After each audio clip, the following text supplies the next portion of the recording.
சற்றுமுன் வெளியான தகவல் ரேஷன் அட்டைதாரருக்கு முக்கியமான தகவல் வெளியுள்ளது. அது என்னன்னு பார்க்க போறோம். நீ நம்ம சேனல் சப்ஸ்கிரைப் பண்ணாம நீங்க மறக்காம லைக் பண்ணிக்கோங்க, சப்ஸ்கிரைப் பண்ணிக்கோங்க. உங்க நண்பர்களுக்கு தெரியப்படுத்த ஷேர் பண்ணுங்க. இடம்பெறுவோர் வசதிக்காக கார்டுதாரர்கள் தமிழகம் முழுவதும் உள்ள எந்த ரேஷன் கடையிலும் உணவுப் பொருட்களை வாங்கலாம்.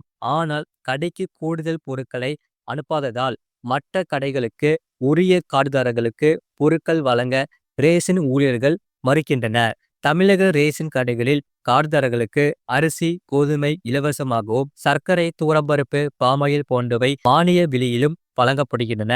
ரேஷன் கார்டில் உள்ள முகவரிக்கு உட்பட்ட கடையில் மட்டும் பொருட்கள் வாங்க முடியும். மத்திய அரசு நாடு முழுவதும் இடம் பெயரும் தொழிலாளர்கள் பயன்பெற ஒரே நாடு ஒரே ரேஷன் திட்டத்தை செயல்படுத்தியது.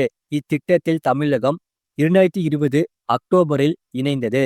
இத்திட்டத்தால் எந்த மாநில கார்டுதாரரும் தாங்கள் வசிக்கும் மாநில ரேஷன் கடையில் அரிசி, கோதுமை வாங்கலாம். இத்திட்டத்துடன் தமிழக கார்டுதாரர்கள் மாநிலத்தில் உள்ள எந்த ரேஷன் கடையிலும் பொருட்கள் வாங்கும் திட்டமும் அமல்படுத்தப்பட்டது. முள் கிழக்கு கிளிக் பண்ணி பாருங்க.